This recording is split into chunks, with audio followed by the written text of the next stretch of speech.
Chapter 11. Body and Mind. In that Sydney bookshop, which effectively started me off on my psychological journey, there were many books on psychosomatic medicine, all American, and they were all about how emotions played a part in that relationship and the development of organic diseases. I was hooked and have remained hooked ever since. As a psychologically orientated GP, I had plenty of opportunity to see if indeed such relationship existed. My experience told me that there was, and nothing since then has made me change my mind. Although fashionable in America at that time, such views were not popular here. Medical orthodoxy has never been happy with the idea that the mind might have anything to do with the development of diseases. The basic idea is that when emotions are aroused but not expressed, and therefore not discharged, the energy contained in them will produce a disturbance of either function or structure, either physical or emotional. To me, it seemed logical that such blocking of emotion implied a blocking of energy, since all emotion is energetic. Consider the energy released in an angry fight, a frightened running away, a greeting weep. Once blocked, it is likely that energy will influence physical functioning and perhaps, and especially, if there is a genetic predisposition, led to the onset of organic disease. Regarded by my colleagues as very odd because I held such outlandish views, I was not dissuaded. The pity of it is that the subject of body-mind interactions is now the province of alternative medicine.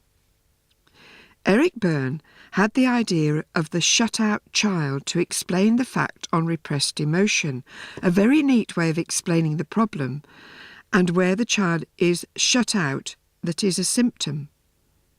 In practice, this meant that whenever I was presented with a physical disorder, as well as making a diagnosis, I would see if I could uncover buried emotion. I often did, but I had no way of telling whether my digging and explanation did any good. I like to think it did, but that might just be a pious hope. Repressed anger is interesting because it is the most energetic of emotions, designed to make the muscles and joints work at maximum efficiency. If it is blocked, I think the energy is stored in those muscles and bones, and so, after a time, will first affect the functioning and then the structure, as in arthritis. I remember one case in particular. A lady who complained of severe attacks of what was then called fibrositis in her right shoulder. It transpired that the attacks usually happened after a visit to her mother, and further inquiry revealed that these were not happy occasions, because she was usually exposed to a barrage of criticism about the way she was bringing up her children, which she endured. Surely one is supposed to love one's parents. After telling me this story, I asked her what she felt about her mother, at which point she exploded, "I hate the old bitch," in a pretty loud voice, and then said, "Oh dear, I shouldn't have said that, should I?" I could then explain about her repressed anger causing her attacks of pain, and I am pleased to say that having suggested that she walk out if her mother started on her again, she had no further attacks. The talking treatment worked. Unfortunately, I found that once arthritis had developed, the talking treatment seemed less effective. I was interested to find that people who suffer from rheumatoid arthritis were so good at blocking their anger that they did not even realise that they had any.